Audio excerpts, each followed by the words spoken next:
उसका तात्पर्य है कि वो पात्र में तो भिन्नता होती ही है।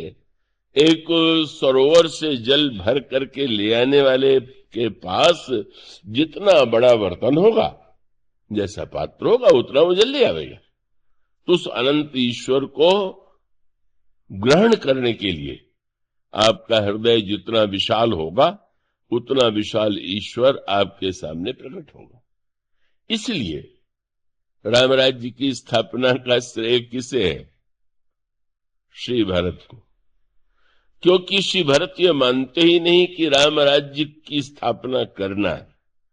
श्री भरत तो गुरु वशिष्ठ की इस बात को स्वीकार ही नहीं करते हैं कि राज्य महाराज दशरथ का है, तुम ले लो, 14 वर्ष राज्य करने के बाद उनको दे दो। श्री भरत का तात्पर्य अच्छा देना है। किसी की वस्तु आप पहले ले लीजिए और फिर पहुंच जाइए, लीजिए मैं आपको भेंट कर रहा हूं। सामने वाले को कैसा लगेगा? अच्छा निकला है देने वाला। मेरी वस्तु उसने जेब से निकाल लिया और निकाल करके उसमें से थोड़ा रख लिया और थोड़ा सा कह लीजिए आपको भेंट दे रहे। ऐसा कोई अगर उदार जेब कतरा मिल जाए कि जो जेब कतर करके बाद में उसमें से जिसकी जेब काटी है उसमें से कुछ दे दे, तो शायद बहुत बुरा मानेगा। ये तो ईश्वर की कृपा है कि जो लोग थोड़ा बहुत दे देते हैं, फूल ही दे देते हैं, वस्तु ही दे देते हैं, उसे मान लेता है। मान लेना उसके स्वभाव की विशेषता है। वस्तुतः इसे आप कह सकें कि समर्पण क्या है। हमारे श्री कृष्ण जी ब्रह्मचारी आए हुए हैं, बड़े श्रेष्ठ श्रीमद् भागवत के वक्ता हैं। अभी बातचीत चल रही तो समर्पण के विषय में उन्होंने प्रश्न किया। तो समर्पण शब्द का प्रयोग तो अनेक भक्तों के प्रसंग में आता है, पर समर्पण का भी जहां पर अभिमान शेष नहीं है। क्रम है, इसकी कक्षा है। पहले व्यक्ति वस्तु को अपनी मानता है। अपनी मानता है तो फिर धर्मशास्त्र कहता है कि भाई तुम्हारे पास जो वस्तु है उसमें दूसरों को भी तो दो। इसलिए वो कहता है कि दान देना चाहिए। शास्त्र ने दान की जो इतनी महिमा बताई, उसका अर्थ यह है कि कम से कम व्यक्ति केवल अपने लिए ही संग्रह न करे, जो उसके पास है उसमें से दूसरों का वो भाग बता देता है। तुम्हारी कमाई में, तुम्हारे व्यापार में इतना भाग जो है वो यज्ञ के लिए होना चाहिए, दान के लिए होना चाहिए। पहली कक्षा यही। और इसलिए अब वो दान की अलग अलग कक्षा है। ज्यों ज्यों व्यक्ति आगे बढ़ जाएगा त्यों तो दान का अर्थ बदलता जाता है। अभी तो दान का अर्थ है कि आपने अपने परिश्रम किया, आपने इतना कमाया, आपने 10वां भाग उसे अच्छे काम में लगा दिया। तो उसमें कमाया तो आपने कमाया, दिया तो आपने दिया, पर दान का अर्थ धीरे धीरे बदलता जाता है।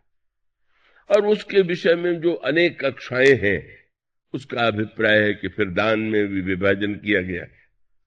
दान में विभाजन करते हुए यह निर्णय किया गया कौन दान सात्विक है, कौन सा दान राजसिक है, कौन सा दान तामसिक है।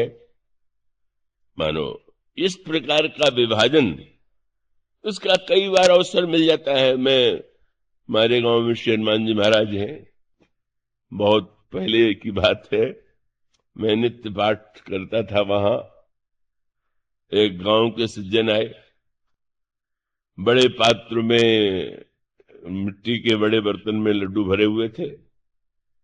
अब पुजारी जी नहीं थे तो मुझसे कहा कि लगा देंगे भोग। हाँ ठीक, लगा देता हूं। पर जब मैं लगा चुका तो उन्होंने कहा कि आप इसमें से एक लड्डू ले लीजिए। बाहर बहुत से लड़के थे, उनका इनको मत दीजिए। मुझे भी उन्होंने नियंत्रित कर दिया कि एक ही लीजिएगा, अधिक न ले लीजिएगा, पर बाहर तो दीजिएगा ही नहीं। क्यों? कहने लगे कि बात यह है कि मैं बहुत 1 महीने पहले बीमार पड़ा था, तो हनुमान जी को मनौती मानी थी कि अच्छा हो जाऊंगा, तो आपको इतना लड्डू चढ़ाऊंगा। अच्छा हो गया हूं तो लड्डू भी चढ़ाना है और आज मेरे लड़की के यहाँ विवाह भी, लड्डू भेजना भी, तो इसलिए दोनों काम एक साथ हो जाएंगे। लड्डू हनुमान जी को भोग लग गया, अब बांट देंगे तो फिर मैं उतना और इकट्ठा करूं। अब ये क्या हुआ, सोचना पड़ता है। पर शास्त्रकार बड़े चतुर हैं, उन्होंने जब दान की सूक्ष्म व्याख्या की तो डर गए होंगे कि ये तो न देने वालों के लिए बहुत बढ़िया अस्त्र बन जाएगा। अगर ये कह दिया जाए कि दान निरभिमानी होकर दो, दान सात्विक होकर के दो, निष्काम होकर के दो, तो कहेगा भाई मैं कुछ नहीं इसलिए नहीं दूंगा। इसलिए उन्होंने रामायण में जो पंक्ति लिखी कि बोले कि दान कैसे देना चाहिए, तो बोले एन केन विधि दीन्हे दान करे कल्याण, चाहे जैसे हो दो तो, माने दो, ये बहाना मत बना के मत डालो। उन्होंने कहा श्रिया देयम भ्रिया देयम लज्जया देयम भयम दे, कुछ भी हो दो जरूर, डर के मारे दे दो, भय के मारे दे दो, लाज संकोच के मारे दे दो। क्यों कह दिया कि बहुत ऊंची व्याख्या कभी कभी व्यक्ति को ऐसा उपाय बता देती है कि वो उसका दुरुपयोग कर सके। अभी एक विनोद का एक सुनाया सज्जन ने, संबलपुर में एक सज्जन ने सुना कि दान में अभिमान नहीं होना चाहिए, लौकिक कामना से मुक्त होना चाहिए, स्वभाव से कृपण माने जाते थे। कोई यज्ञ था तो लोग दान लेने के लिए पहुंच गए, अच्छा थोड़ा भी देंगे, पर उन्होंने कहा कि मैं ऐसे नहीं देता, चेक लिख के दूंगा। चेक लिख करके दे दिया, देखा तो उसमें 3 लाख रुपए की राशि थी, और वो बेचारे गदगद हो गए कि इतना बड़ा कृपण, कल्पना हो सकती थी कि 3 लाख दे देंगे, और उत्साह में लेके चले तो गए। पर जब बैंक में पहुंचे तो दिखाई दिया कि उसमें हस्ताक्षर ही नहीं था। लौट करके आए, आप इसमें हस्ताक्षर करना भूल गए। बोले वाह, मैंने सत्संग में सुना था कि अभिमान और नाम की भावना छोड़ देना चाहिए, इसीलिए हस्ताक्षर नहीं किया कि नाम हो जाएगा, अभिमान हो जाएगा। अगर ऐसा अर्थ हो जाए तब तो कोई दान ही नहीं देगा। अभिमान छोड़ दो, ये कर दो, ऐसा करो, बिल्कुल अधिकारी को दान दो। हमारे शाहजहानपुर में इसका अर्थ है कि सूक्ष्म स्तर पर प्रारंभ में ही व्यक्ति नहीं पहुंच जाता, बल्कि वो सूक्ष्म स्तर कभी कभी व्यक्ति को एक भ्रांति में डाल देता है। मेरे शास्त्री ने कहा ठीक है, दान देंगे तो स्वर्ग मिलेगा, दान देंगे तो अगले जन्म में मिलेगा, दान देंगे तो बहुत सुख मिलेगा, बिल्कुल ठीक है। इसी कामना से, इस भावना से देने में भी आपत्ति नहीं, किंतु अगर व्यक्ति के जीवन में लक्ष्य बढ़ना है, आगे बढ़ना है, तो उसे वहीं तो नहीं रुक जाना है। फिर वो क्रमशः पहले ज्ञान की वृत्ति आती है, फिर त्याग की वृत्ति आती है, फिर समर्पण की वृत्ति आती है, और फिर समर्पण के बाद समर्पण के का जो संकल्प है वह भी समाप्त हो जाता है। और ये कक्षा है, क्रम है। इसलिए अगर महाराज श्री दशरथ ने यज्ञ कराया तो निष्काम भाव से नहीं कराया। निष्काम भाव से जिसने यज्ञ की वो तो रावण बन गया, और सकाम भाव से जिसने यज्ञ किया वो दशरथ बन गया। ये तो उल्टी बात हो गई। प्रताप भानु राजा ही तो रावण बना था।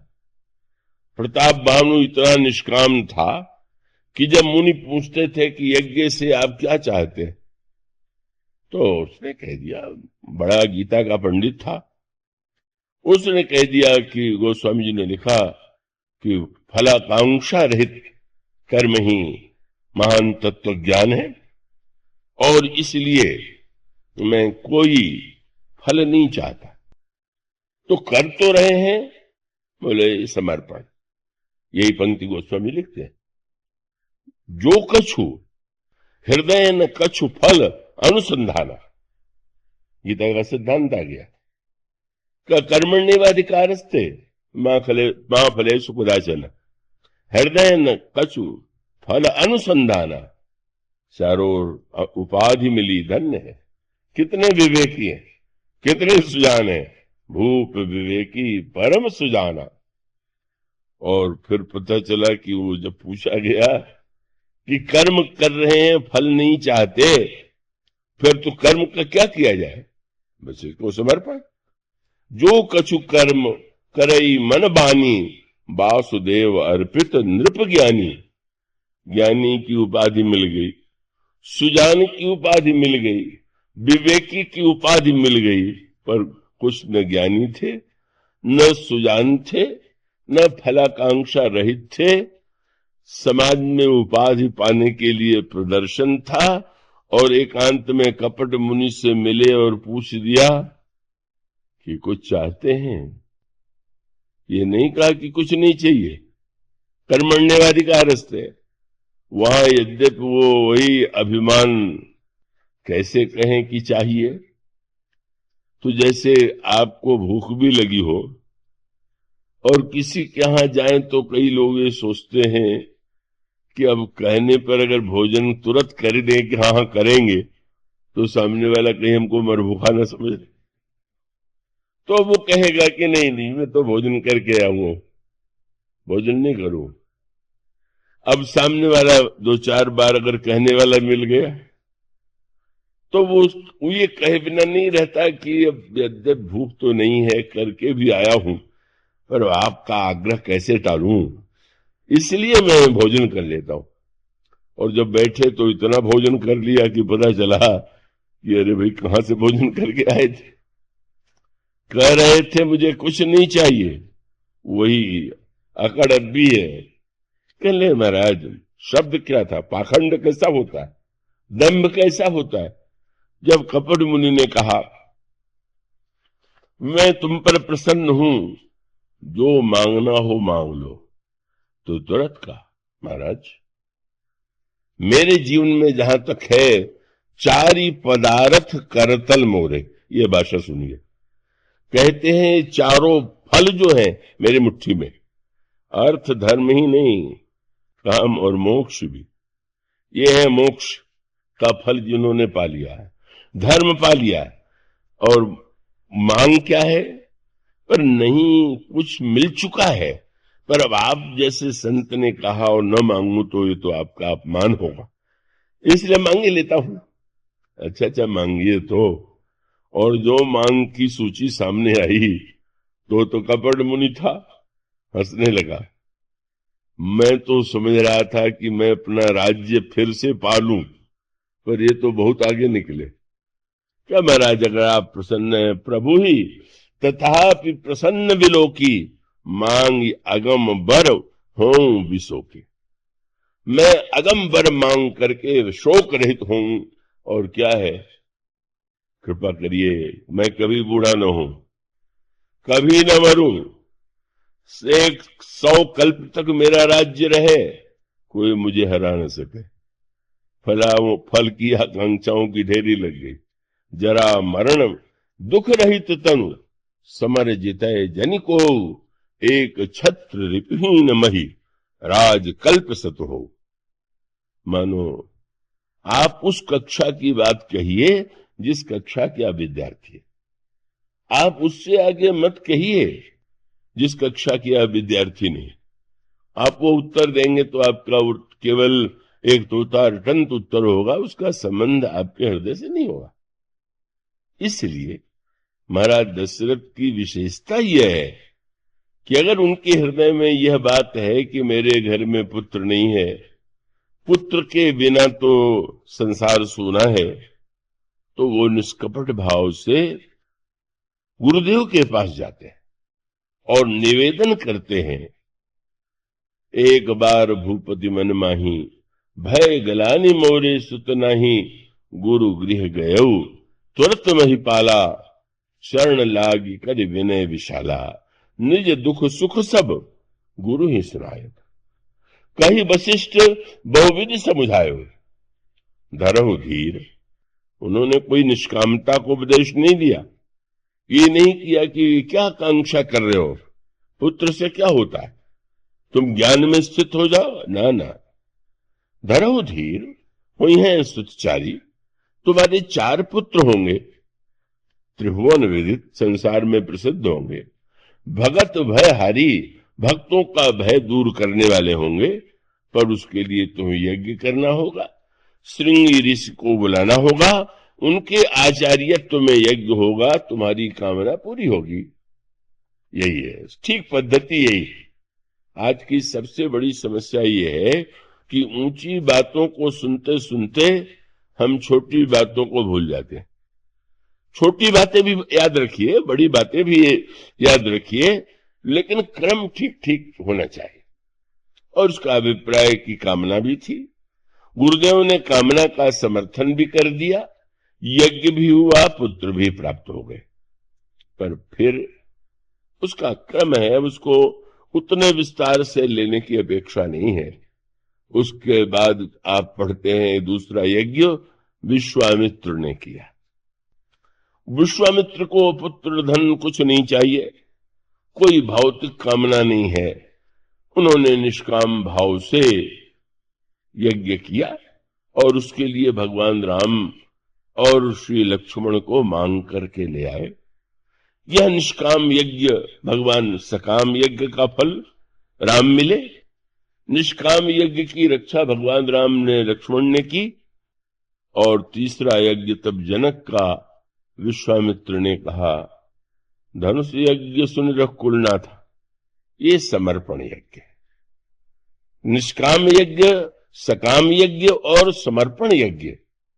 जनक की भावना यह थी, जिसको गोस्वामी जी ने कहा जब सीता जी को वे श्री राम के हाथों में कन्यादान में अर्पित करते हैं, तो उनकी भावना यही थी, हिमवंत जिमि गिरिजा महेशहि, हरि श्री सागर दई, तिमि जनक राम ही सिय समर्पित।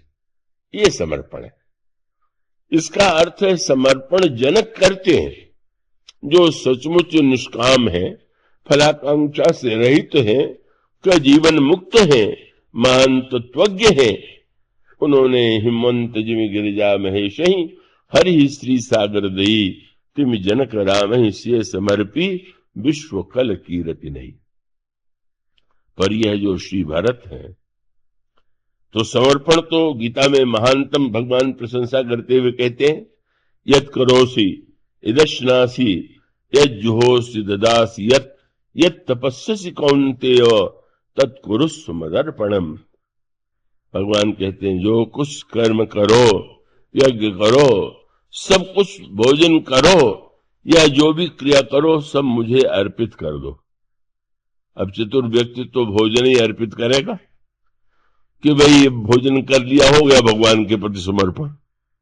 समर्पण का अर्थ है प्रत्येक जो क्रिया है वो सब के सब भगवान के प्रति ही समर्पित। किंतु यह जो समर्पण की भावना है, इसमें भी एक प्रकार का सात्विक अभिमान का संस्कार तो है ही, और जटिल करने की उसकी व्याख्या करना शायद अधिक हो सकता है, कई लोगों के लिए कठिन हो। ज्ञान दीपक में केवल यह बात कही गई कि जिस समय वैराग्य के मक्खन का प्राकट्य हुआ, माने जीवन में वैराग्य आ गया, तब मथि काढ़ ले नवनीता विमल विराग। इतनी साधना के बाद, उस साधना की व्याख्या करने की अपेक्षा नहीं है, इतनी साधना के बाद तब जो मक्खन क्या है, वैराग्य। और वैराग्य के साथ जो शब्द जोड़ा गया, वो शब्द है विमल विराग। वह विराग जो है विमल है, तो विमल विराग है। अब तो सबसे ऊंची स्थिति आ गई। यहीं पर गोस्वामी जी के ग्रंथों को कितनी गहराई से बात कही गई। अब जो विमल है, विमल का अर्थ है जिसमें मल न हो। अगली पंक्ति क्या है, मक्खन जब बन जाता है, तो मक्खन को अगर आप मिश्री मिला के खाना चाहें तो खा लीजिए, पर अगर उसको घी बनाना है, और घी बनाना है तो आपको उस मक्खन को इतना स्वादिष्ट है, इतना कोमल है, पर उसे आग पर चढ़ाना पड़ता है।